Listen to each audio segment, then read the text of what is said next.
Hey, everybody. Good afternoon. Thank you for joining us. Welcome to Ellensburg, Washington, USA on a beautiful Thursday afternoon, the local time. 12:47 p.m. and we will begin our program called More Ocean Plates at the top of the hour. That's less than 15 minutes from now. We got Matthew and Andrew and Emma in the room already. Matthew and Andrew are having a heated discussion about today's paper. They're getting their act together. That's good to see. You probably can hear them since Matthew's voice carries so beautifully. Let me grab a coffee mug and say hi to a few, make sure we're doing okay. This lengthened section is this area that's covered in this shaft line here. Frank says it's 5 by 5, and so does Teza from Tasmania. Hello, Teza. Lake Ozarks, Missouri.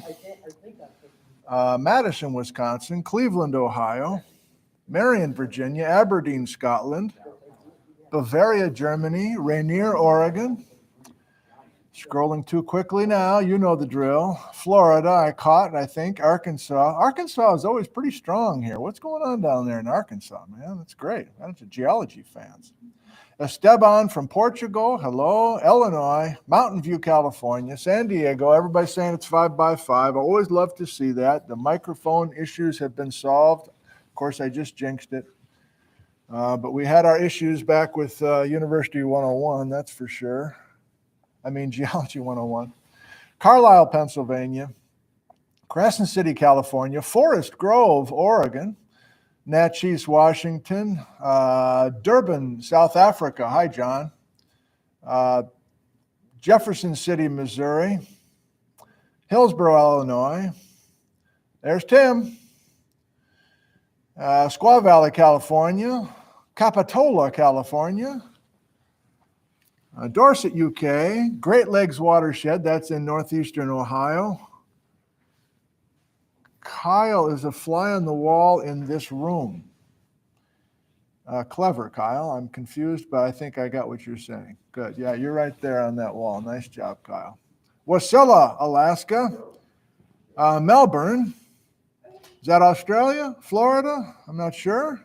Shenandoah, Iowa. Sonora, California. San Diego, California. Yeah, the wind is blowing and it's buffering in New Mexico. I hope that's not the case for everybody. I don't think it is. Oh, we got Linköping, Sweden. Don't think I got that one right, man, but I tried. Williams and Bishop, California. That sounds good. Hey, Pat Yakima, artist, woodcarver Pat. Good to see you, as always. Oscar is laughing out loud in San Diego, California. Bitterroots, Montana. Fort Collins, Colorado. Stephen from Axel, the Netherlands. Norley's visiting a close friend in South Africa, so I've really been missing her videos. She's been posting 3 a week. I hope you've been watching that YouTube channel. It's called Itchy Boots. Boy, I'm always in such a great mood when I watch one of those things. It just inspires me to do all sorts of things. And I'm sure it does you too if you watch that YouTube channel.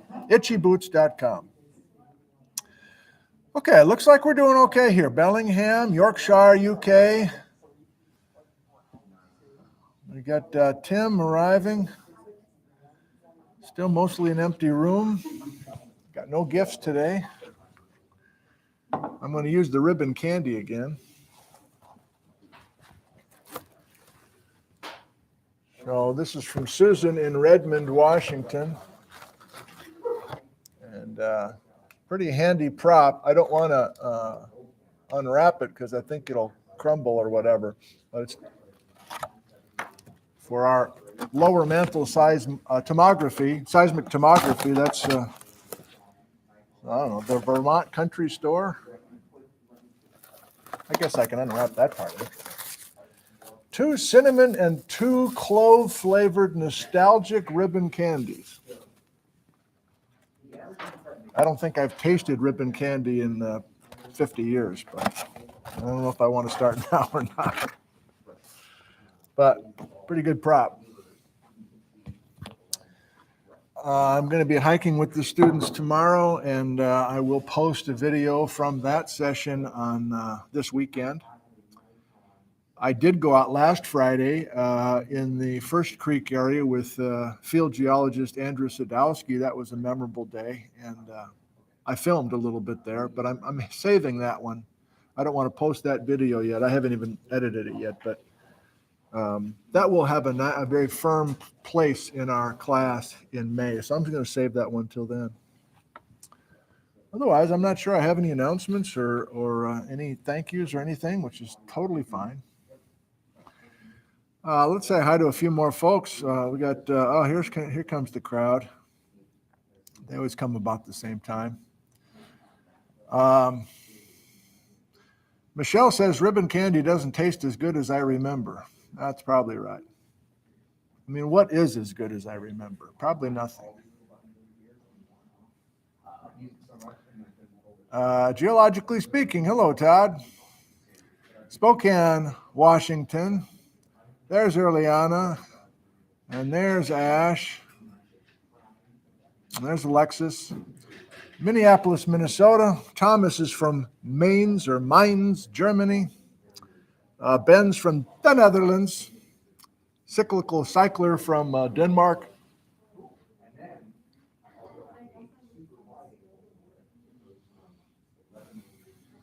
Very good. Okay. Well, who knows how today will go? I'm going to go talk to some students, and we will start in about 5 minutes. So thanks for joining us.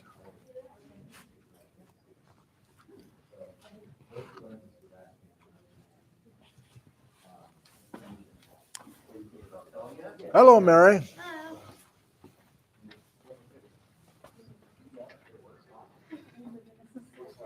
Logan, what's up? How's everything going with you guys? You're both taking a full schedule and have lots of assignments and other things going on this quarter? What other classes are you taking? What's the report on structural so far? Is it intense? Is it okay? What are the labs like? It's been okay. We don't have labs for it really.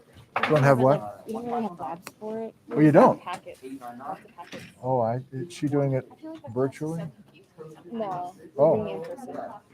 But it's packets, interesting. Yeah, we get some packets and do them, and then we come together and look at it. I see. Yeah. Well,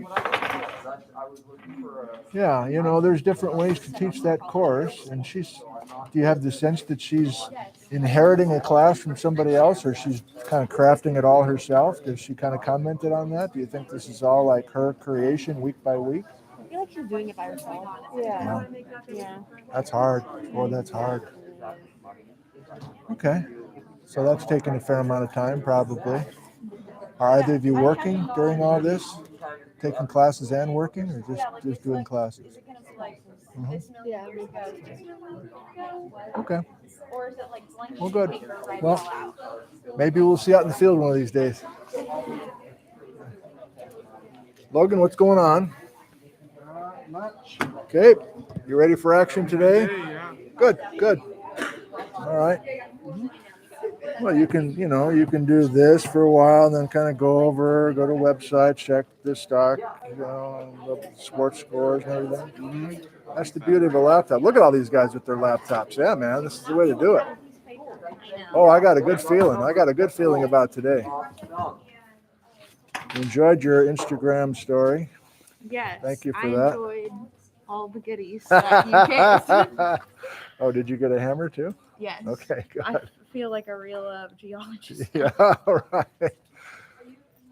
Pastries and hammers. Pastries and hammers. Hello, Bryce. What's up, Nick? Hmm. Yeah, me and Andrew are getting some trade deals going. Some potential Damn, that's- passing of cameras around. Oh, seriously? Yeah. I didn't know that was still a thing, man. My iPhone has taken pretty good stuff lately, but That's true, but I still got a couple generations old, and I like stuff like that. So. you're an old soul, I Tim. know. You're an old soul. Yeah. Yeah, 24's exposures, then drop it off at the developer. That was such a bullshit thing.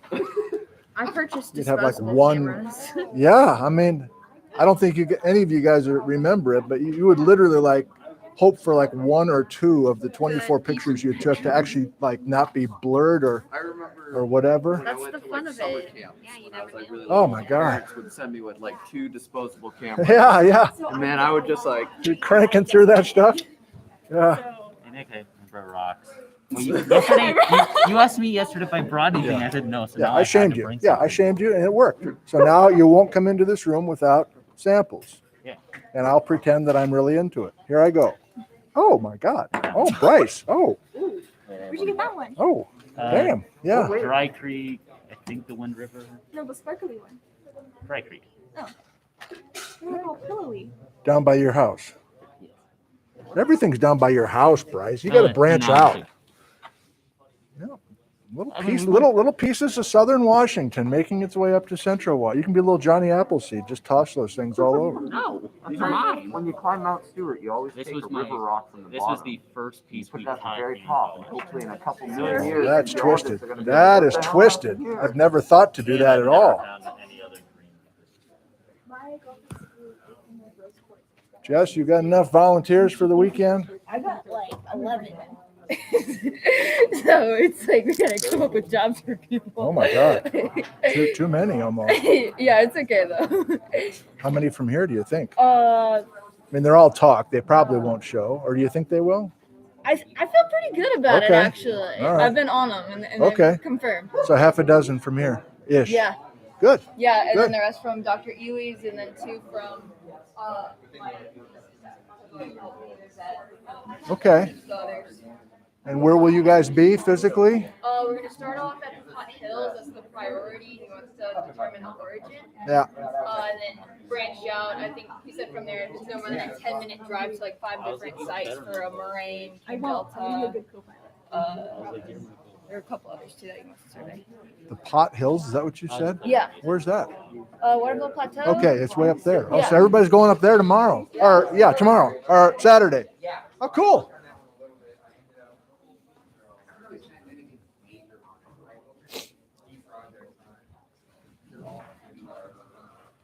The Holy Trinity's here.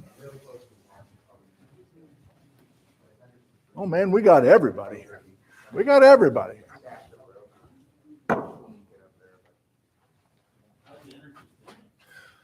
Bryce wonders what I think about the energy. It was great till you said that, Bryce. Way to jinx it. Hey, great energy in the room. I'm not just saying that. I'm ready to roll. Looks like you are too. So we got a few late arrivals, and so we'll give you a chance to jot down the outline here and get your mind right. I have a couple of quick announcements, and we will begin. Announcement number 1, I've got 2 new handouts for you. They're double-sided, so you basically have 4 handouts to look at. Have those handy, and we will hopefully use them all 4 sides today, but you know how these things work. Announcement number 2, I even wrote this down because I probably was going to forget. So how many am I going to see tomorrow? We know we're hiking tomorrow. Good, almost everybody. That's wonderful. You know the time, you know the place. I have a request. Can you bring chairs, please? That's a weird request. Camp chairs, whatever. And if you don't go out and buy a chair. But if you've got a couple extras, Tim's nodding or whatever. If you got a couple extra camp chairs or whatever, bring them in. We have a special guest. We're going to do a little lecture at the base of this place, and I'm 20 minutes, maybe something like that, and then we'll start our hike. But I want to film that. It will be a special experience for you. And so if we're all sitting there, I think that would be a good thing. So that's my request. Hopefully it works. If not, we'll improvise once we get over there. But I'll see you, most of you, tomorrow. And if you cannot make it in the field for these experiences, I'm sorry you can't join us. I'm happy to make things work if at all possible for you on your end. But if you're not able to join us, oh well, you're just not able to join us. I'm going to send bad news for you. I'm going to send another homework. So the emails that you all sent me on the Emily Cahoon thing, Beautifully done. I'll remind you how many of these we're doing this quarter, but I want to keep that going. And it will be a Karin Siglock assignment with 2 videos to watch and the same kind of format that we had last time. So look for that email from me tonight, and you'll have about a week or so to complete it. But I want to keep those going as well. You know that the midterm's coming up a week from Tuesday. I'll give you more information about that next week. And I did add one more paper. You don't want more papers, but I did add one more paper to our list. It's not starred, so you know that if it's not starred, you're not responsible to read it and be ready to discuss. But of course, we do have a starred paper here today by Spencer Fuston. So that Madsen 2006 paper is especially interesting to me. I don't understand most of it, but I wanted to include it there for you. Okay, that's the end of my announcements. Anybody want to say anything? We feel like we're ready. You see the outline. You're not on stage right away. I'm the warm-up act, okay? So what I want to do is give the homework to you about Karin Siglock and Mitch Mahalanik and have that be a standalone experience. In other words, originally I was thinking I would go through all of that amazing work that they're doing over the last decade, but I'm going to leave that to the homework assignment.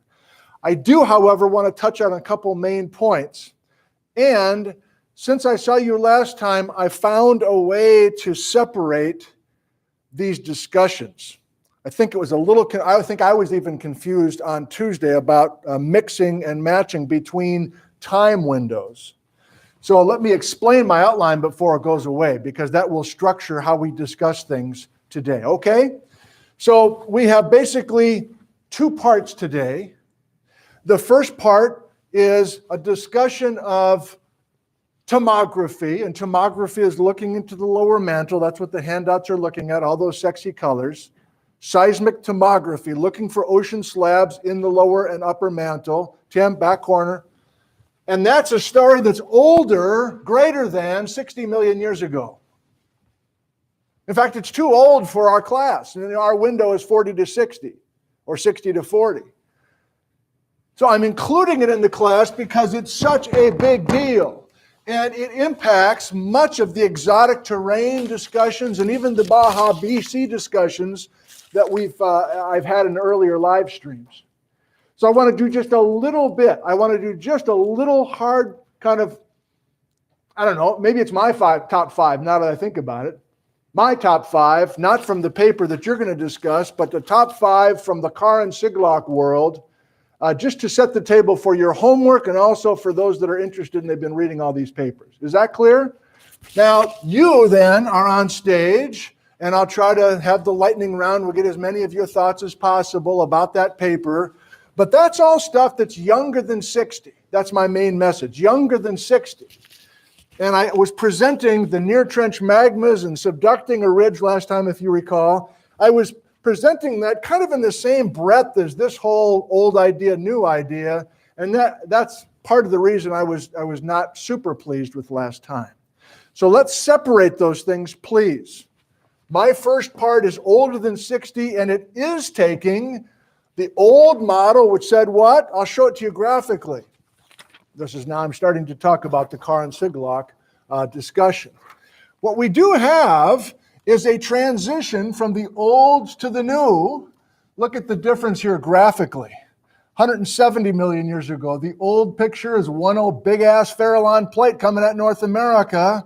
Now, due to Karin's work, Edward Clinette, Henderson, a bunch of those animations and papers, it's a much more complicated story with, remember, an archipelago, a number of fixed ocean island arcs out in the water because we have different oceanic tectonic plates. Of course, I don't expect you to get all the details here, but as we get closer and closer to our time window for this class,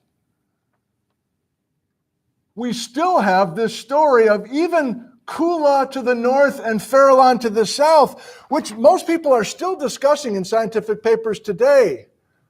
I'm seeing that that's part of the old story. We'll see brand new papers that are still talking Farallon and Kula offshore. And I'm trying to get us into this new world where we have the orcas and the resurrection and a few other things. And you'll see some problems with that, but that's the idea. Okay, this is going away. I'm still in this window then, talking about the biggest messages from the Karen world. And I'm going to do it this way. So let's start with your handout, which is from the Siglock and Mahalanik paper. Looks like this. Went through a lot of toner on the Xerox machine to get this bad boy out. And you were not required to read this paper, so most of you probably haven't even glanced at this before, but it's in that list of reading for the class generally. I want to do this quickly. I could spend, of course, 3 weeks on this. The first message is, colors here are depth, and therefore colors here in the subsurface is time. Karen's color scheme is you are at the surface, if you're in purple, and then as you get deeper and deeper into the mantle, you have yellows, oranges, and then reds and even kind of magenta. So you're like, what the hell am I looking at? Well, this is North America. Let me orient it for you. This is North America, Canada, USA, here's Florida. And this incredible slab curtain or slab wall that goes all the way from green down to deep red is very deep in the lower mantle. Whiteboard. A big number for us today. Basically, I'm not only doing my top 5, but I'm setting up your discussion as well. Because what you read with Spencer Fuston is, I don't know if it's clear to you, where are we in the mantle with the resurrection thing? Don't answer that right now, but I'm setting you up. 670 kilometers depth is an important number for us. 670. That's the boundary between the upper mantle and the lower mantle. I'm slowing down because this is a good way to organize our discussion today. We're doing my part first, talking about Karen Siglock and Mitch Mahalanik. That's a discussion from the lower mantle, the ribbon candy, where the ocean floor is leaving the surface, it's subducting vertically and folding on itself. There are 2 impressive slab walls in the lower mantle, deeper than 1,000 kilometers. I can't hold it. I'm going to steal your thunder.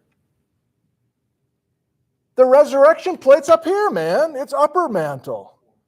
It's not as deep as this lower mantle material, so therefore it is a younger story. What's from the outline? Karen Siglock is older than 60 million years ago. The resurrection in Spencer Fusion that you are about to talk about is younger than 60 million years ago-ish. So these slabs are so deep, and they look like ribbon candy because they have been sinking at a steady rate. Here's the number. She's got it. She's done the math. She's done the physics. She has a global sinking rate for any slab of ocean floor that leaves the surface and starts sinking through the mantle. 10 millimeters per year. 10 millimeters per year. And they're still sinking. These guys, they're not down to the bottom of the mantle yet. But if we assume that that's a steady rate of sinking, 10 millimeters annually, like you can measure it per year, then you can go back in time, of course, and get these things back up to the surface more than 100 million years ago. I do not have the resurrection plate in your paper on this diagram, but it would be up here. And notice that I'm kind of dragging my finger in a diagonal sense. You have that way as well. So again, this is Karen. No, not again. Let me show you. This is your handout from the back of the room. So here's one huge slab that's underneath the east coast of North America. And here it is again in cross section. Again, the colors mean depth. This whole ribbon candy slab, this whole ribbon candy slab, deeper than 1,000 kilometers. They're both firmly in the lower mantle, and therefore, this is ocean floor material that used to be in the Pacific Basin older than 100 million years ago. a much, much older story than your story today. Now, please notice that these two ribbon candy slab walls of Karn and Mitch are vertical. And when you watch and when you do the homework, you'll see one of Karn's first major points is, if all of this stuff underneath North America in the lower mantle was the Farallon plate that was simply subducting beneath the west coast of North America, in other words, if the old idea really is still true, then we would have a gradual slab of Farallon angling all the way down. I'll say this again. This is a big point. This is from Karn's work. If we had the old idea that was true, that the Farallon plate was simply angling and diving beneath North America for 200 frickin' million years, my arm would still be hanging at an angled slab in the upper mantle and then the lower mantle. And that's not what we have. In fact, it's not what we have with one of these slab walls. Sorry, I'm backwards. There. We have one perfectly vertical slab wall that has no continuation to the surface, but the other one, called the Cascade Root, does continue at an angle all the way to the surface. I promise I'm not going to get carried away. But here it is. She's got these amazing three-dimensional. You don't have this. You do in the Mahalanik paper if you open it and read it online. This is the Juan de Fuca plate today that is angled here's our colors, all the way down into the lower mantle. This is the Cascade Root. This is the ribbon candy down low, but it has a continuation all the way up to the surface. Her major point is, if this is the Farallon plate that's been subducting for a hell of a long time, what the hell's this other thing? What's this other thing which is bigger, is longer, and is positioned beneath the east coast of North America as opposed to out here in the west?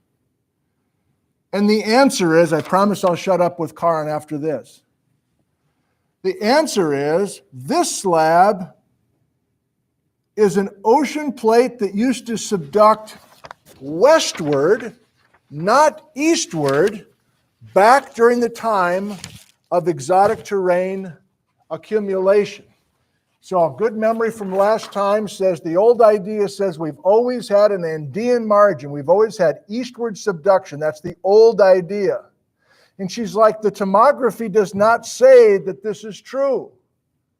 The tomography instead says for a significant part of our older than 60 million year history, there was a fixed ocean trench out in the Pacific, and there was an westward moving ocean plate diving beneath a fixed oceanic island arc. And today, that's what we call Wrangell and part of the Vancouver Island area, but that's not our topic in this class. This is a major change in viewing our Cretaceous history, back in the time when we built the state of Washington. Again, too old for our class. I don't even want to ask if there's questions because we could go on for 3 weeks on this, and I don't want to do that. I'm going to save the homework for that, and I hope that if you watch those two programs, you'll be able to make more sense of this kind of discussion. But this is the big revolution I'm talking about, and it changes so much about how we bring the exotic terrains in. Of course, I can't shut up. So she's got old ways of showing tomography where they just have a two-dimensional slice and saying that the blues are subducted plates and the reds are warm zones. She's got a whole new program to create these three-dimensional views of these slabs. It is revolutionary, quite literally. Okay, I got to stop. Just one more.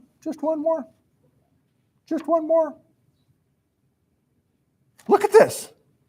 So beautiful. Okay. Let me check my notes, make sure I didn't want to add anything else there. Got it. Done. Okay. So what's the outline say? we're coming to you. And I think I'll couch it this way. I want as many voices as possible. I want statements. Doesn't have to be particularly provocative. You know what we've done now. It's not the first time we've done this. But keep in mind, it's not what I was just talking about. We are younger than 60 million years ago, and we are shallower in the mantle. Let's go. What do you got?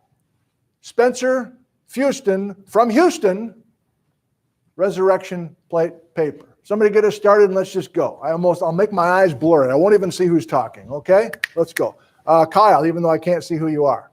I noticed that there's like slabs stretching all the way to the southeastern west. So Kyle noticed that this slab in the resurrection paper by Spencer Houston, that's what we're talking about, you can follow it down into the mantle as far east as the southeastern part of the United States. Thank you. More. Even if you don't fully understand what you're talking about. Luke. Near trench magnetism presents a key constraint for reconstructing. So he is, I'll stick with the outline for now. He is talking about this near trench magma thing. And if you recall, we got into that a little bit last time. Thank you, Luke. He is talking about near trench magmas, and what's the significance of those again? This is a review from last time. Why do we bother with near trench magmas? The volcanic arc behind it is gap, basically. It's not erupting at that time. Instead, you have closer magmas. You got it. So we care today about near trench magmas because they help us position a subducting ridge. This is the last time. And Luke is correct. Inland from that, we don't have an active volcanic arc from that time. So we're getting into subducting ridges in this paper, and that was kind of a mistake, I think, to throw it in with the Carr and Siglock stuff last time. Ryan. He just mentions that their work on reconstructing the plate doesn't conflict with the hot origin for Celestia. I don't know why that's important. So apparently in the paper, Ryan reports that reconstructing the resurrection plate does not significantly change our Yellowstone mantle plume story. I think that's what you said. Let's keep rolling. Logan. I thought it was interesting that they could estimate that there's still like 66 and 75% of the plate still down there after the thermal erosion. Thermal erosion is talked about. What is that, by the way? What does that mean, thermal erosion? What's that, Tim? Is it melting of what? The plate. So it's an oceanic plate that is gone. That's the resurrection plate. It has gone down the subduction zone, but it's worse than that. It's not only been subducted, but it's been thermally eroded and completely removed in places. Let me spitball off of you, Logan. What is the name in his paper of a for sure remnant or a piece of the resurrection plate that's still with us that he was able to find? What do you call it? What slab, Erliana? The Yukon slab. So that's late in the paper if you have it in front of you. Late in the paper, he's got a diagram. I debated about printing that one out too. Oh, hell, I can find it. Daddy can find it. So here's the paper we're talking about, of course. These guys are reporting. I'm coming to you guys. You still have some chambered, I can tell. Hang on. So I like this one here. Focus is going to be crap for all audiences. It's not worth it. I'm looking at very late in the paper, and he's got the Yukon slab. Thank you, Erliana. As this older lithosphere with stuff, yes, Logan, thermally eroded on both sides. Why are we thermally eroding? Why isn't everything thermally eroded? Why? I really need to show this to you. Can I zoom? Can I zoom on you? Oh, look at, ooh.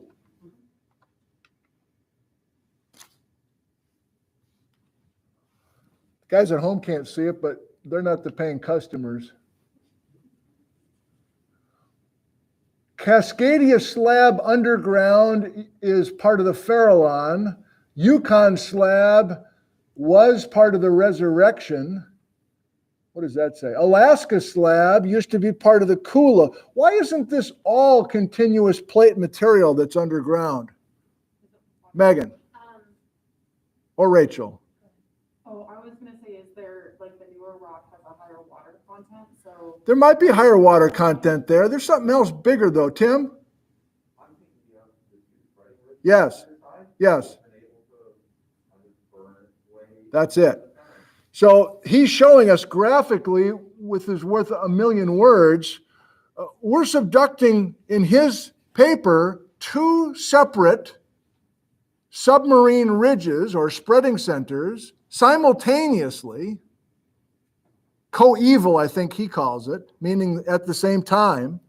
He's got two separate ridges subducting, and where you subduct the spreading ridge, there's still enough hot mantle coming up that you're melting the frickin' plate that's on both sides of that thing. So the fact that we have early on as Yukon Slab is just basically we are far enough away from those two hot ridges that have been subducted. That's my understanding. Let's keep going with other observations, big and small. We're getting to some of the big stuff here. Rachel, won't try again. Hopefully this time I won't. Yeah, man. So in the paper, they write that our results indicate a relatively northern position for the Farallon Ridge Trench intersection that would still allow moderate Baja BC northward translations. Yeah. What does that mean? Means that the geologists are wrong that Baja BC happens. That's where I want to go with this. I can't hold it. So I can't hold it. I'm cutting to it, but Rachel got us there. I promise I won't take over now. You're still the main act. I'm the closing act. What? Who's the headliner? You guys the headliner? Of course you are. This business about spreading ridges subducting along the Pacific Northwest all the way up to Alaska. I've got something on a chalkboard and waiting in just a second.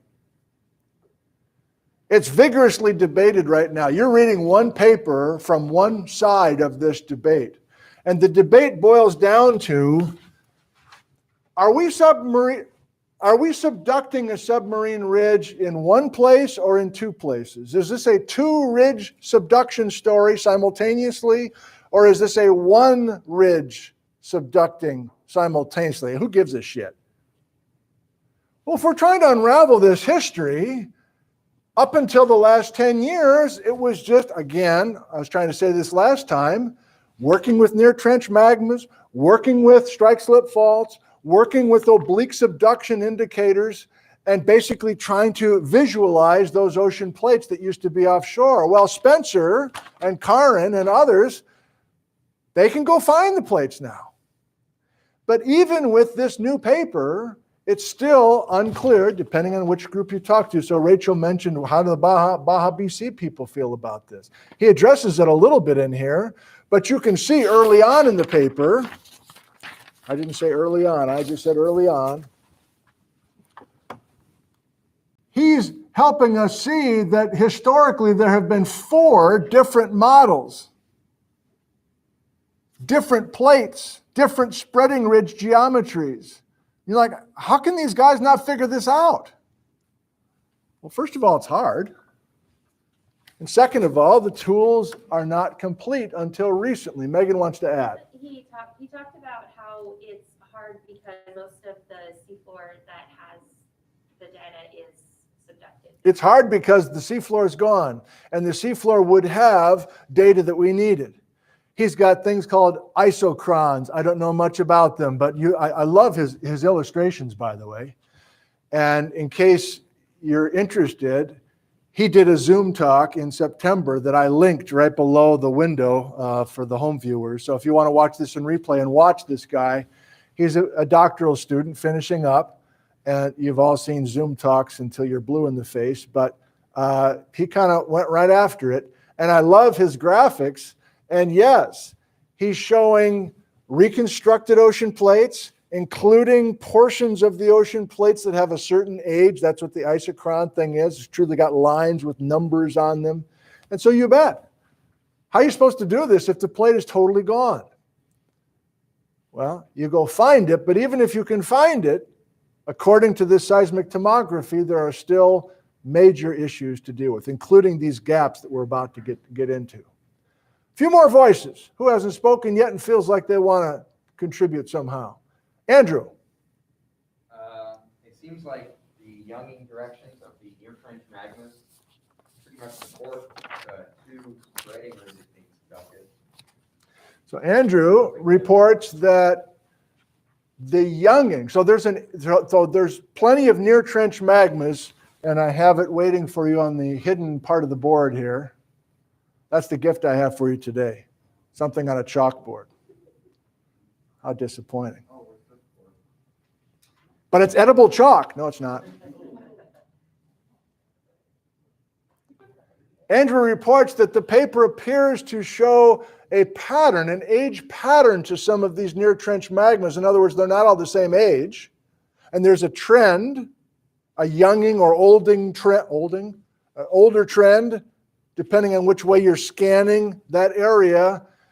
And that paper says this is a vote for 2 trenches. I can't hold it. The Baja BC guys say, yeah, we got an age progression, but we can do it with 1. Emma. So what is the counter argument for Baja? I want to go there. Emma says, so what is the counter argument for Baja BC? I'll say it verbally really quick. I don't want to get too carried away. I'm a Baja BC person. You heard last time, it's still a minority opinion. Even people in this department, people you've taken classes from, they're like, is that still a thing? I thought that was like disproved like 50 years ago. Mm-mm. So what's the argument against it? There's a couple very common ones. Where's the fault? You show me the fault where a bunch of crust from Mexico is now in Canada. That's a hell of a long way, and you haven't found the fault, then I'm not going to believe it. Another common argument is most of the evidence for Baja BC is paleomagnetic data, which is esoteric. It's kind of nebulous. It's hard to, like, nobody knows paleomag very well. Kind of like nobody knows the super math details about how you can find one of these slabs in the lower mantle, by the way. You got to be a specialist to do that. So some of the Baja BC people have been frustrated because their ideas are discredited in their view because people just don't understand what they're talking about with paleomag and saying that this granite in Mount Stewart had to have crystallized 23 degrees north of the equator instead of 49 or 48 degrees north of the equator. There's many more, but those are a couple of answers. So even this discussion is getting back to this debate. And I'll say it firmly, if you're a Baja BC person, you like 1 spreading ridge only. And that's not what this paper is talking about. Although if you read carefully, Spencer, the author of the paper, makes a little allowance for movement of something called the Chugach terrain. We'll see if I get there. I can feel my moment on the stage coming, but Colton wants to say something. Nice shirt. I'm not sure it's quite related to that possible being of 2 trenches or 1 trench. But, Sure. In the abstract, he said that there are 2 reconstruction gaps in the intermediate areas that continued until 40 million years ago. That seems significant, maybe to relate to that. I think I don't know, but I think he's talking about the 2 gaps. Well, let's go to the other handout. The other handout looks like this. I think he's just talking about those 2 windows that we've already kind of identified, but maybe I'm not hearing it correctly. We can revisit that in a second, Colton. I tried last time to introduce a concept of a slab gap, but I think this block diagram might be the way to go. And I can't remember which paper I found this in, or I might even just Google image slab window block diagram and found this, I think. Maybe that's what I did this morning. But I want you to have this and notice that there's 2 sides to it. This is from an even more obscure paper in China where they have a subducting ridge, spreading ridge subducting. Let's go back to this one though and just make sure we're all looking at the same thing. So we're about to discuss this 2 ridges versus 1. Do you see up here on the surface, we have 2 ocean plates colored slightly differently. This is a divergent plate boundary separating the 2. And what are we doing? We're subducting not only the 2 ocean plates obliquely, but we're subducting the divergent plate boundary in between. And in a 3rd dimension, what happens if you do that? You're going to have a gap, just like we were talking about last time. Do you recall this? We're subducting a space as well as subducting 2 ocean plates on either side. Well, we're going to have a volcanic arc here where we're subducting this plate. We're going to have a volcanic arc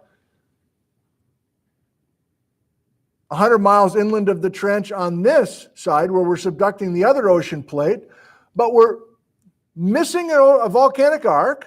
Why? That's the gap I had on the map last time. In 3 dimensions, notice that this slab window, which is kind of the same concept, but we're in the subsurface now. This slab window is going to grow wider and wider as we continue to subduct this ridge. Who cares? Well, notice we got these guys, which are near trench magmas. So normally, in a place where we're subducting an ocean plate, it's a refrigerated area. There's not a bunch of hot mantle coming to the surface, normally, when we just have this big sheet of ocean slab. But like we're saying, if we're subducting a gap, there's a chance for hot mantle to come to the surface much more shallowly. So what is this? Is like mafic magma coming to the surface? No, that's what the Chinese paper is telling us. The Chinese paper is actually giving us some igneous petrology that, who was it that asked? Tim last time asked, what kind of magmas, what kind of chemistry are we talking about with these near trench magmas? Well, you guys might have to help me next week. We might do another ocean plate. I'm into it, baby. I'm into it. We might do one more. I'm not sure yet. We'll see how far we get. By the way, oh, shit. Yeah. Maybe. Notice there's our friends, the Adachites, that are a set distance away from the slab window. I don't totally understand that. Maybe you can help.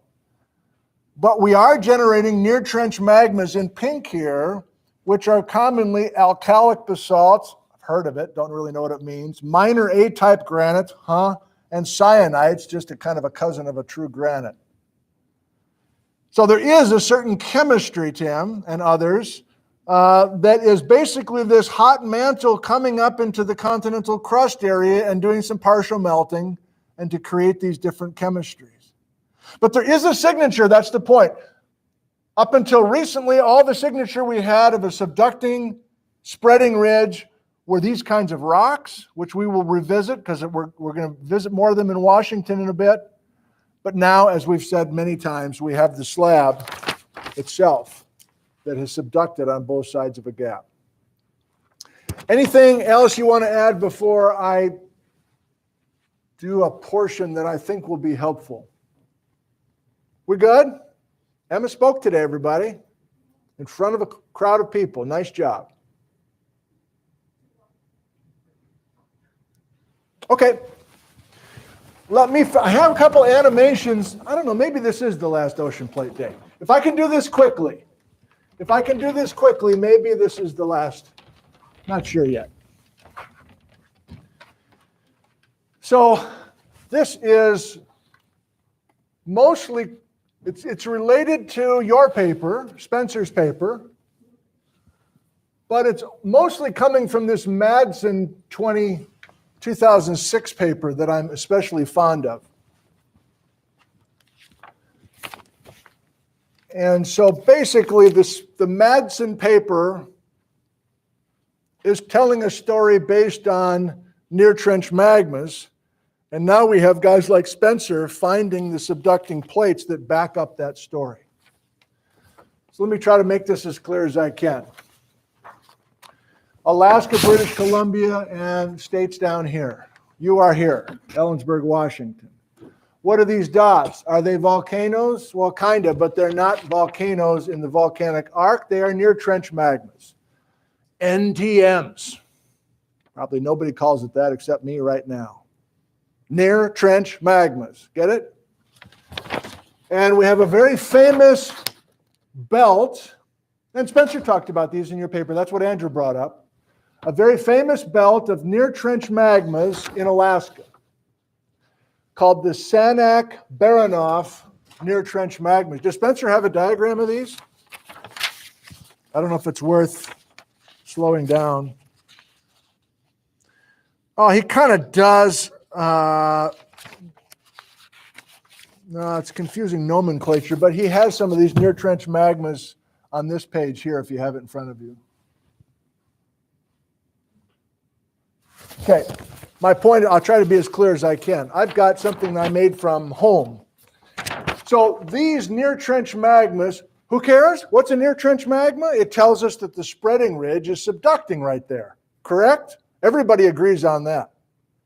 The chemistry and the position tells us that these near trench magmas are from a subducting spreading ridge.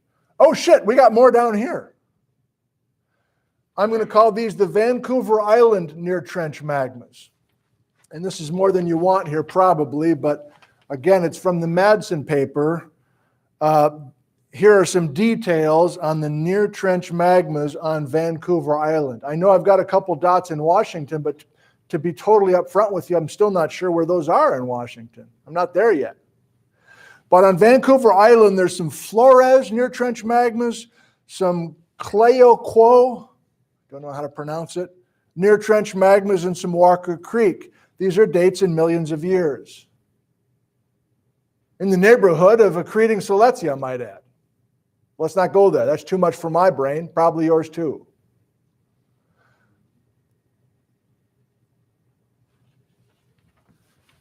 So let me cut to the main point. No, I do want to do this first. I have in living color this Sanak Island to Baranof Island near trench magma family. Pretty.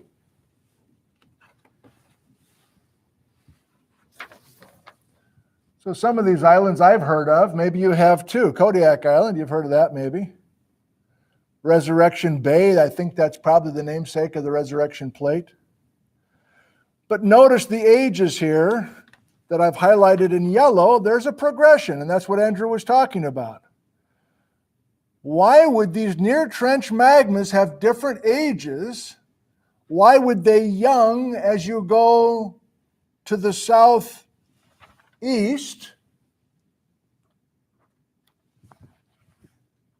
And I can't hold it. I'm going to ask you right now. How could you explain all of these near trench magmas with this age progression with only one spreading ridge on this entire map? I'm going to give you another second. Tim wants to answer it, but I'm going to give you another second. So Spencer's message is a spreading ridge has been disappearing up here, and a separate spreading ridge has been disappearing down here at this time frame. And what plate is between my two arms? Don't overthink it. The resurrection plate. Thank you. So Spencer and others like two submarine ridges, two spreading ridges that are subducting beneath the west coast of North America, and the near trench magmas up here and the near trench magmas down here are telling us of that story that you read about today. Got it? Spencer likes two spreading ridges with a resurrection plate in between. If you're a Baja, BC person, you don't like the resurrection plate. You don't think the resurrection plate ever existed because you only see evidence for one spreading ridge. Anybody with me? It's your time to speak. How can you explain this age pattern if you only have one spreading ridge? Tim? Move the frickin' stuff north, baby! What is Baja, BC? It's saying you take stuff in Mexico, remember, and you move it almost 2,000 miles to the north. Well, this is a terrain, in other words, the bedrock that these near trench magmas are shooting holes through, bullets through, This terrain is called the Chugach terrain. It's in Spencer's paper. Let's all pause. You've all got the paper in front of you, I think, or a neighbor does. If you go back, we'll try it for the home audience too. We'll try to get both cameras to work here. With a few of my notes on it, by the way. So this is page, I guess, 2 of Spencer's paper. Can I focus for you? I can't focus for anybody. GD it. Can you find the Chugach on these maps? It's a skinny little dark gray worm. And it's only this mobile list option. Mobile list is code for Baja, BC. If you're a mobilist, you are convinced that a bunch of real estate used to be way further down by Mojave Desert or even Mexico and has been moved north. I hope some of you are still with me. What Tim just said is true. That if you're a mobilist or a Baja, BC person, can you see the Chugach? You take one spreading ridge. I'm out of arms now. Oh, wait, I can do it. I can do it. I'll do it for you here. Never used my arms for a spreading ridge, but I think it's working pretty well. Orientation's off, maybe. Oh boy, oh boy, oh boy. Daddy should have rehearsed. Okay. I don't know about the orientation of the one spreading ridge, but let's put it right here beneath Sanok Island 63 million years ago. I only have one ridge. Now, what am I going to do to make this pattern? I'm going to be a mobilist. This is just like Baja, BC. I'm taking a large piece of real estate and I'm going to be moving it north between 63 and 47 million years ago. I'm not moving the trench.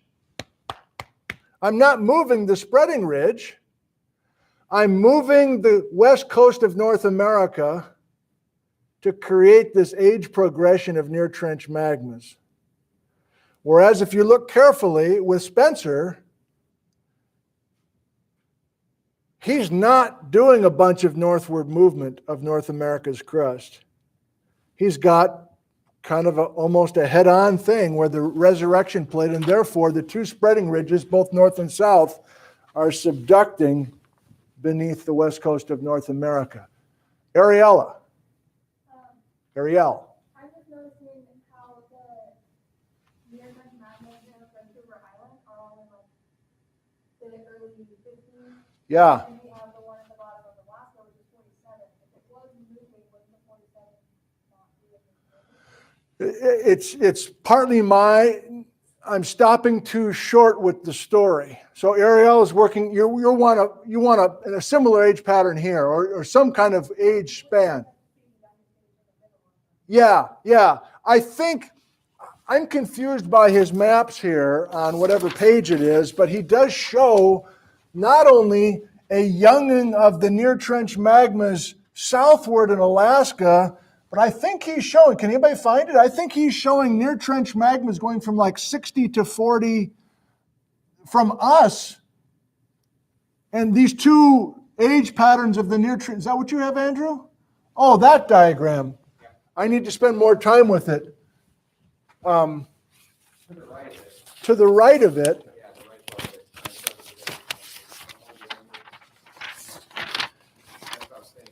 I got you now. Yeah, to the right of it, that's right. Thank you. Andrew's on it.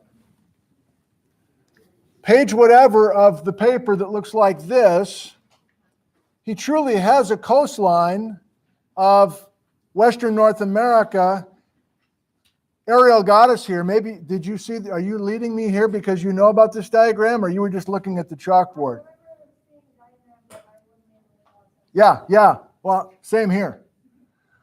But you can read the fine print in real time better than I can, but doesn't he have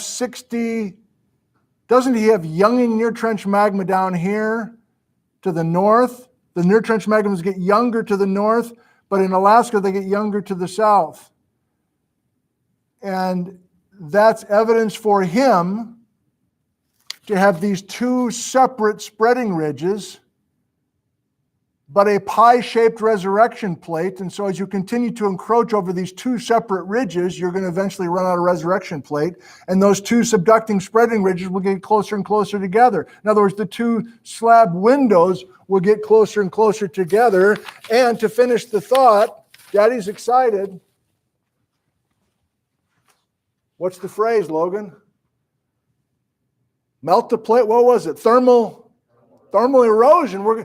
Maybe because these two spreading ridges, these two slab windows where all this heat is pouring into the lower base of the crust, we're getting those slab windows closer and closer together. And so we're going to just thermally erode much of that resurrection plate. I have about a quarter of you now, I think. You're all looking at me, but I think maybe there's only a third to a quarter of you who are still, I'm not sure I'm still with us. Ryan? I'm just wondering, why is it so important for Baja BC to only have one spreading ridge? Ryan says, why is it so important to have only one spreading ridge? I mean, you're not moving Mount Stewart to Canada, right? So it wouldn't matter if up in like this Alaska or the Yukon Slab, if there's another spreading ridge up in the Alaska area. Like, I don't see how that would interfere with. It's a good question, and I can answer it, but I can do it quickly by saying that much of Alaska has also done Baja BC movement. So we focused on Baja BC and just saying that our stuff used to be in Mexico, but there's mounting evidence as they map in Southeast Alaska that stuff was much farther to the south as well. So Baja BC, depending on who you talk to, John Garver, for instance, at Union College, it's like Alaska BC. So, and that's not satisfying to you, I can tell. Let's talk about that after class. I want to wrap this up, and then I also need to decide how serious I am about doing one more session here. I don't think I am. I think I wanted to get pretty much here. Here's how we'll finish today. To loop it back, I was going to show you some animations today, but maybe I'll weave that into our next topic. We're going to go, I just decided, we're going to go back to the Olympic Peninsula and go back to Silesia and start embracing Michael Eddy and the first of his many papers. And he will give us more detail from our own state. He might have some near trench magmas now that I think about it, but he also has some provocative thoughts about this migrating spreading ridge story that's a little different than everybody else yet. But how are we going to finish this? I want to circle back just a second. You remember we had a big old flare up here. Why? I don't have an answer, but can you scoot a little bit? Sorry. Slab what? We broke it. We broke what? Farallon plate. And we were looking at pictures like this. Actually, we weren't. I'm going to show it to you right now for the first time. You like this one, Emma? So I just want to put a little cherry on top of today by saying this. If we're looking for old slabs in the mantle, that's great. But I need for my brain to know how deep we are in the mantle. And if we're super deep in the lower mantle, that's too old and too low in the mantle for this story. Even with the resurrection plate, we're too low and too old for this. This only happened 17 million years ago, right? This break off of the Farallon plate, which produced this kind of scene, where we are now realizing that the Farallon plate broke a couple of places. We're going to come back to this in the next 2-3 weeks. We got to keep track of time with all this breaking. We have to keep track of when we subduct slabs. That's going to be my job to help us. But we can't throw all this mantle tomography in a blender. We have to sort it out by depth and by time, or it's going to be we're going to have trouble. Because we're going to do more of this with Wenatchee, with the Teanaway, with the Olympic Peninsula, with magmas that are by Snoqualmie Falls. And we're going to be talking about breaking, stretching, tearing. And so I don't know how to keep that straight right now, but that's going to be a goal of mine and hopefully yours too. And maybe we'll build some kind of a timeline in the mantle, basically, so that we can keep these stories separated as they should be. But this resurrection plate paper that you prepared beautifully for today, I thank you for that. It's a nice step forward, but it's one little part of the world. And who's dealing with the mantle tomography of the entire planet? Karen frickin' Siglock, that's who. She's the OG. I don't even know how to use that phrase, but does that mean what does that mean? I used it right? She's the OG? Hey, Karen Siglock's the OG. No idea what I'm talking about. I'm going to see you OGs tomorrow in the OG at about 10 OG at the secret spot in the secret time with your chairs and a smile on your face. Thank you for coming today. I love you. Emma? I can't hear you. I'm coming over.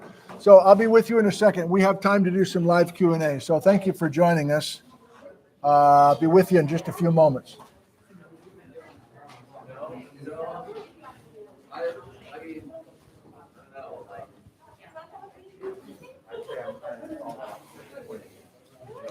Boy, you give a gal a couple of plants and she's just turned on today. Yeah.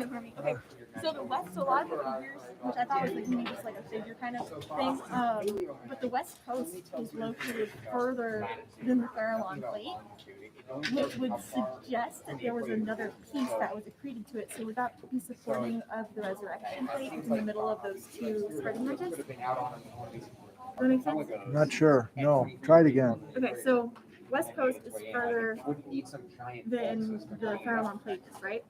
We only know it was like at the Yes, maybe. North America has been drifting west generally, and these slabs have been overridden by the position of the Okay, Farallon that's what I'm plate talking crust. about. So would that overriding be proof of the resurrection plate between those two slabs, and that's what overrode the Farallon plate? Yes, in the sense that you need to get North America to head back east so that you have space for the resurrection plate. Yeah. But those that argue against the resurrection plate existing, which is I think where you're heading right here, is that if you, and this is maybe whoever else, who was it? Ryan said, why do we care? If we only have one spreading ridge, we're going to get rid of a plate. Yeah. And so that's a pretty substantial debate between a huge plate being there and no longer That's being why there. I was trying to connect it to other proven things that we've talked Yes. about. I was just trying to get all the theories. I got you, and I'm not there yet, obviously.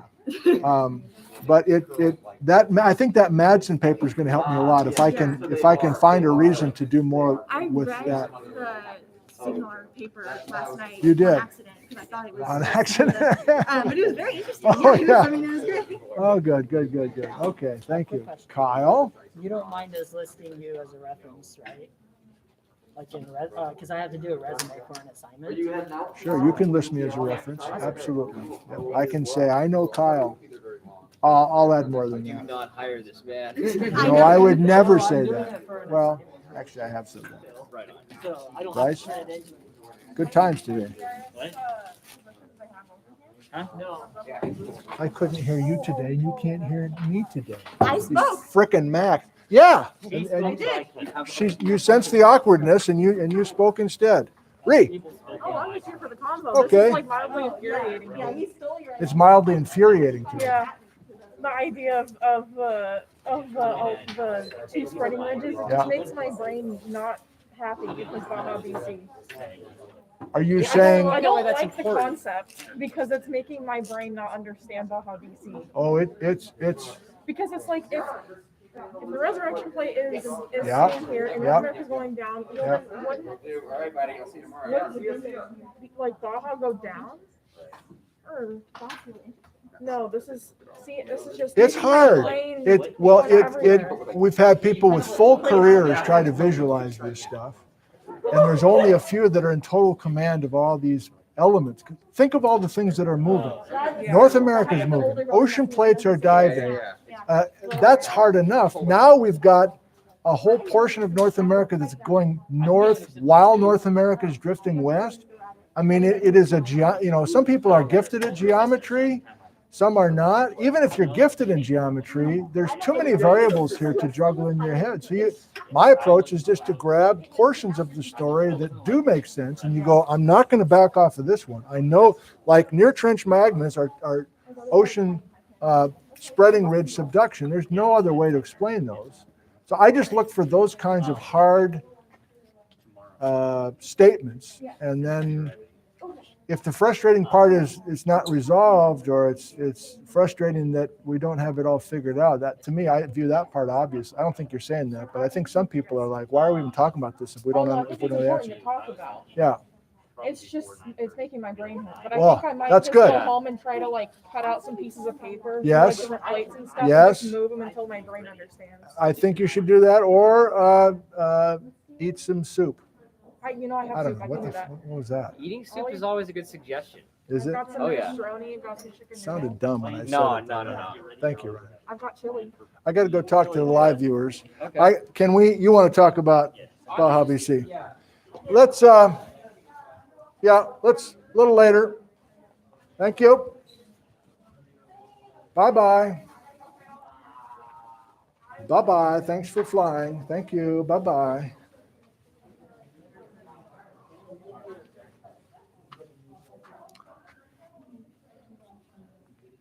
All right, challenging material. Maybe you heard the conversation. Brain should hurt, man. It's part of the experience, but hopefully it's not a crippling hurt. Okay, let's do a little bit of live Q&A, and then I've got a meeting in about 20 minutes, I guess.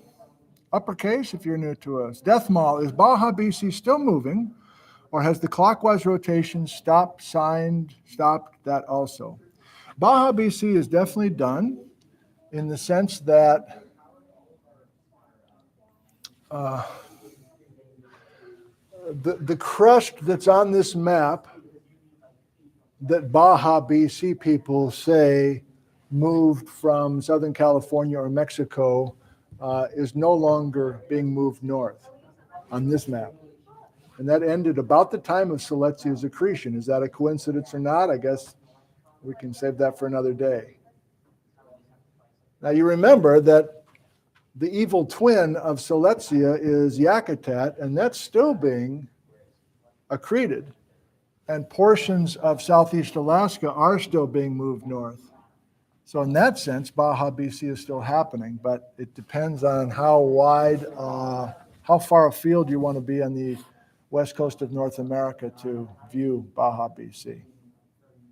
There'll be a lot of unresolved stuff today, and that's okay. This stuff is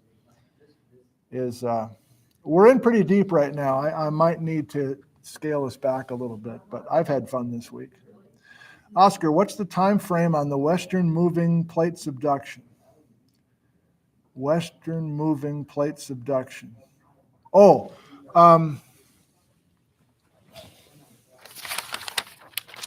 so this is the Karen-Siglock revolution.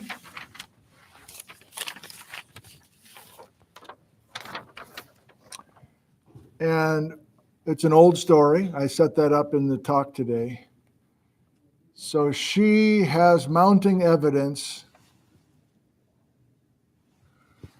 that before 100 million years ago, North America was drifting west, but this part of the ocean floor, known as the Mescalera Ocean, was being sent west and subducting westward underneath a fixed insular ocean island arc.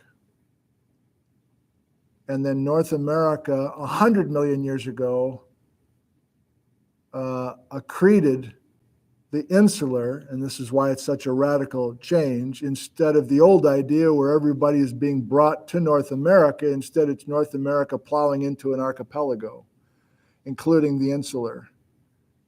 And then shortly after that, I'm getting to your answer now, Oscar. I'm still a little fuzzy, but let's say by 70 million years ago, the eastward subduction that we still have today gets set up. But I'm a little fuzzy on that. Hope that helps. Hayden, did you want to ask something? Do you know what the large mantle core boundary blobs are? Do I know what the large blobs are along the core mantle boundary? I don't, do you? No. I'm proud of myself for knowing something about the mantle, which are these slabs in the lower mantle. So yeah, I don't know, man. I don't know. If I get the sense that the core mantle boundary is a hot place, no pun intended, is an active place for research right now. I guess using this tomography, but I don't know much more than that. And if you're driving at origins of mantle plumes, I guess that's the company line right now, that those mantle plumes are coming from the core mantle boundary. But I don't have more to say than that. Thanks for sticking around. A few more questions here from you guys at home. I'm not live at the moment. BC Outdoorsman, question, thinking about orcas, can this plate be located inbound of the Queen Charlotte Cascadia Fault, transport mechanism of a piece of Baja? Well, if I understand Spencer Fuston's paper, which is a big if, let me think about that. I'm not totally sure I have your question. But in the Fuston paper, here's the slab of the resurrection plate that is in the upper mantle. And I don't think anybody's talking about subducted material being translated north as far as Baja, BC. And also, remember, this time frame of this story is younger than 60 million years ago, which is at the tail end of much of the Baja, BC story. So my instinct, without knowing really for sure, is that we're mixing two stories that have two separate time frames. Baja, BC is kind of done before this resurrection plate mostly subducts. But now that I say that, I'm not sure that's right. These questions are helpful for me to find some areas that need more thought. Jesse, how much stuff moved northward with Baja, BC? I can see why you're all asking about Baja, BC. It's not the main focus of this class, and if you find yourself very interested in this and don't know about Baja, BC, maybe my best, it's an time investment on your part, but I have a series of live streams from my house where I tried to not only talk about Baja, BC in a series of live streams like this one, but I chose to set it up by going back to when North America didn't have any exotic terrains as recently as 170 million years ago.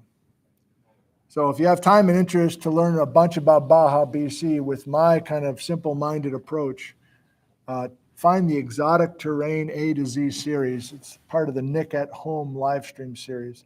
I don't think I'll do a lot of Baja, BC stuff now, sorry.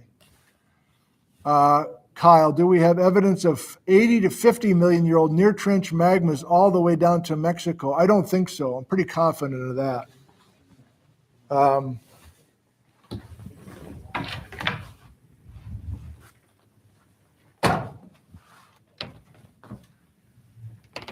We'll come back to the near trench magmas quite a bit because, again, I have a sneaking suspicion that some of the papers that I want to discuss in the next few weeks will be talking about Washington and near trench magmas. So these are the most famous near trench magmas, I believe. Then this group of near trench magmas here, which I need to learn much more about because it's pretty much my area.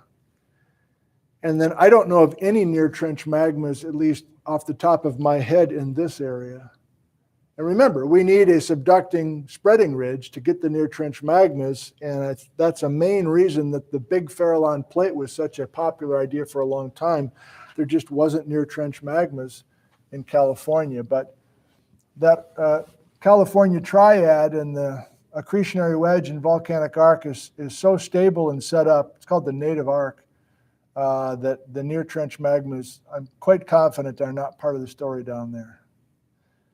So with that said, we don't have evidence of near trench magmas all the way up the coast with some sort of crazy age progression, and therefore we can't just drift a spreading ridge all the way up the coast. The device, what makes slab heavier than the mantle such that it sinks to the bottom? Great question, very simple question.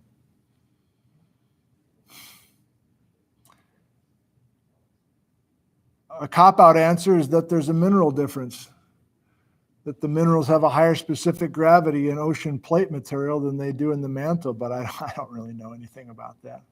Good question. Apparently it's a given that these slabs are, well, it's a given that these slabs are sinking in the mantle and continue to sink. But what is the physics of that? I don't know. I'll try to think about that a little bit more, but I don't have a good answer. Let me come down to live here. I'm all over the place. We still have Ryan and Hayden in here looking at a world map, and they're really trying to, I love it.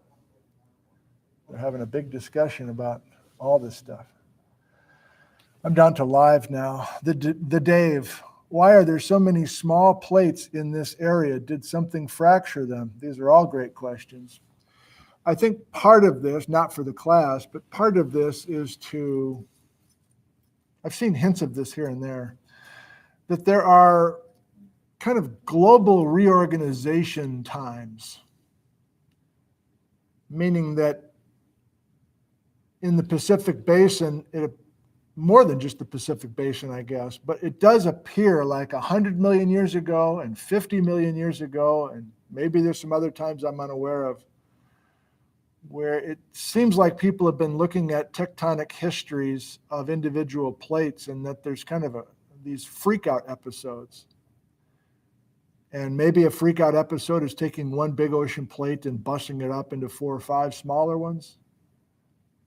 I've always wondered about that, but I've never found a paper that clearly shows that the beginning of the Himalayas is directly related to the bend in the Emperor Seamount chain or something else. So it's a good question. It's a basic question. I don't know how to pursue that, really.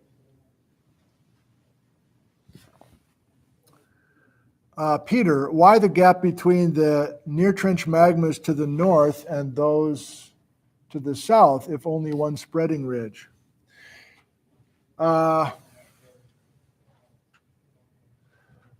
I don't know exactly, Peter, but my vague idea is that the spreading ridge was here for a long time, and that, I'm spitballing now, these guys, which are all in the neighborhood of 50, did not get translated to the north.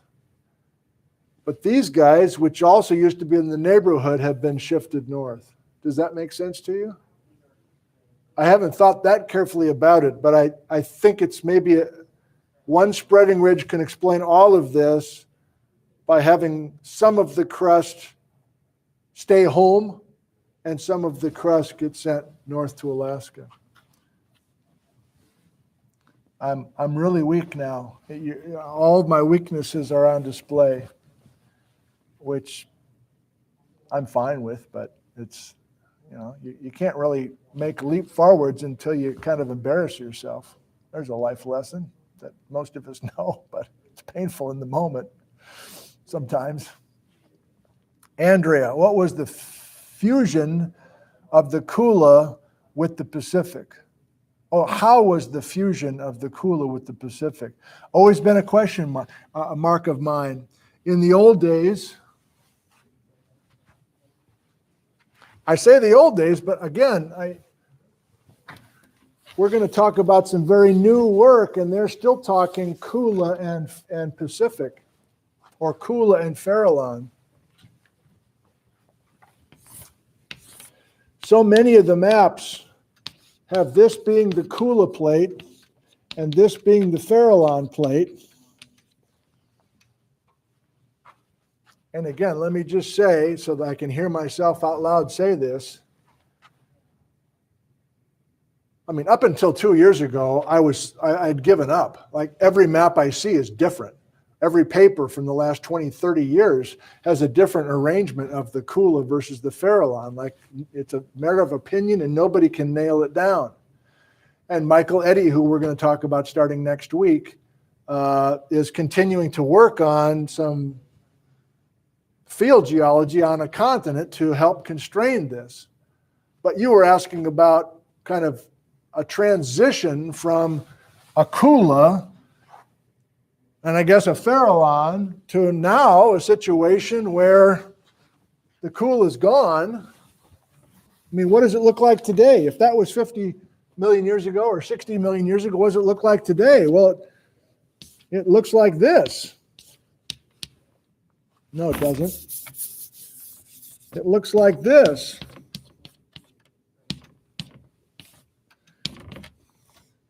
And this is the Juan de Fuca plate, and everything over here is the Pacific. So I think you're asking, what happened? Why did we go from dominantly a Kula to dominantly a Pacific? And what does that transition time look like? And today's topic of the resurrection plate, which may or may not have existed, is, you know, the Yukon Slab is the only remnant that we have beneath. If you're like, did I miss something? No, I don't think you missed something. I mean, this is kind of the central part of the argument here. And if we like the Orcas, if you like Spencer and even Karin, I won't show it. I'll save it for next week. You know, those four smaller ocean plates, how do you go from that to this in 50 million years? Differences of opinion is the easiest thing to say at the moment. It's a cop-out, but therefore, as a teacher, you just try to understand what the different groups are, try to understand what the different groups are saying, try to understand the field data that backs up these different stances, and then you say, come back in 20 years and we'll have the answer, everybody.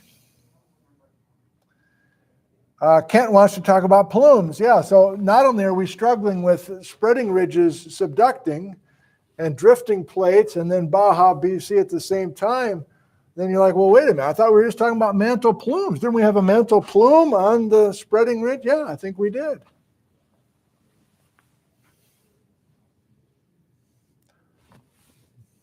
It's too much for me.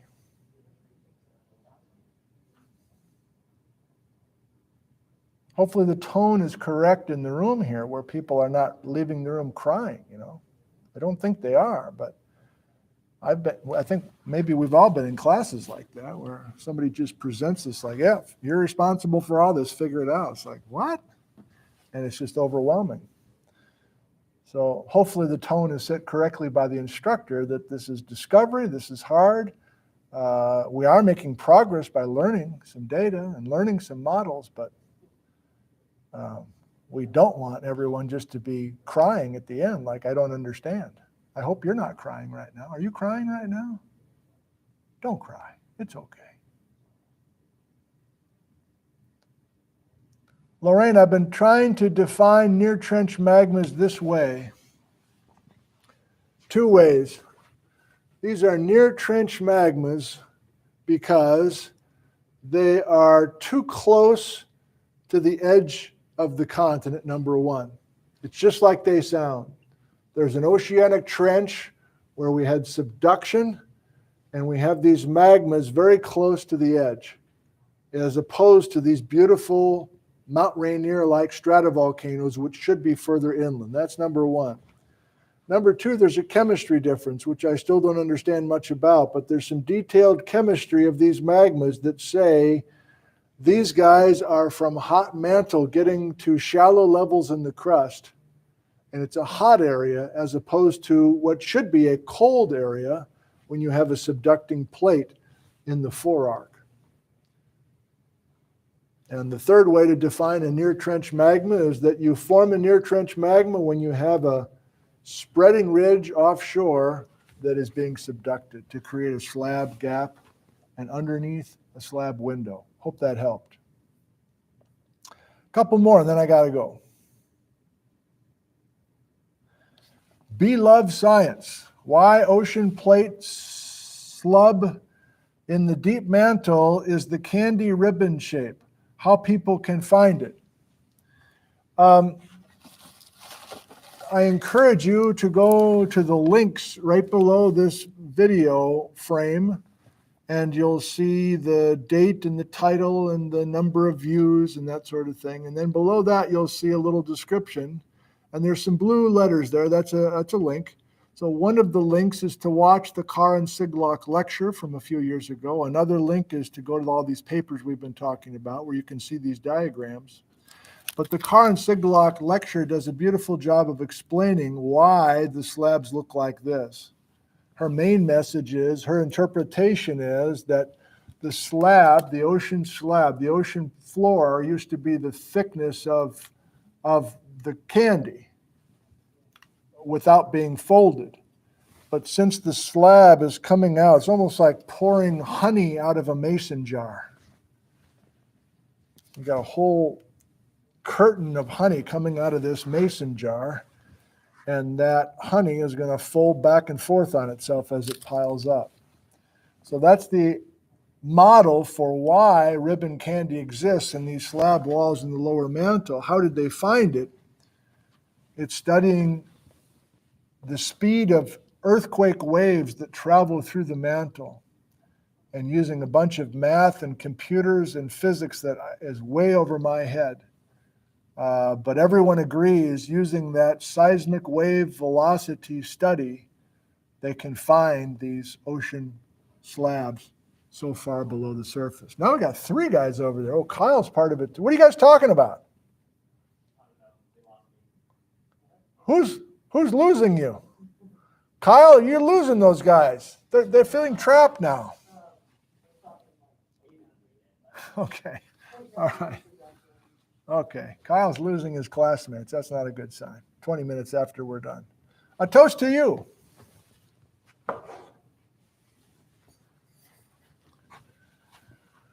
Here's to you for sticking with us, even though some of the content is difficult for everyone, including the instructor.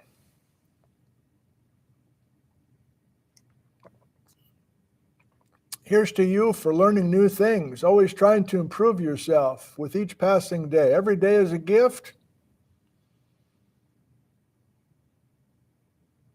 Even those of us that are older than we used to be, still trying to improve day by day. Here's to your health. Hopefully in the country that you live, in the state or the county or the region that you live, everybody's taking care of each other and trying their best to remain as healthy as possible.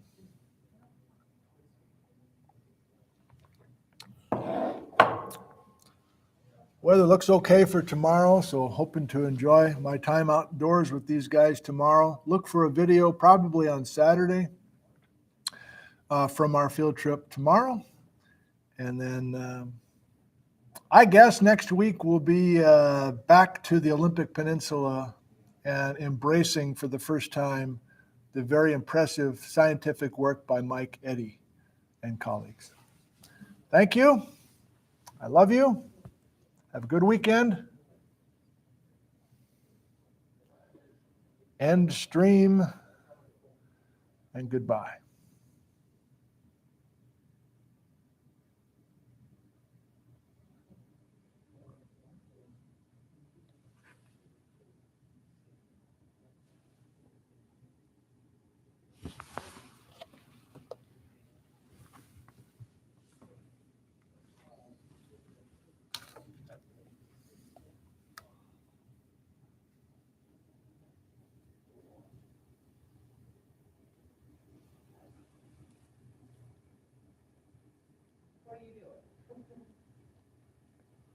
I'm testing the focus on this thing.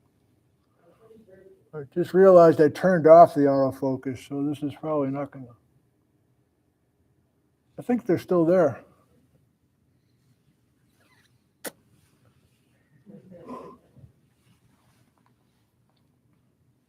Goodbye.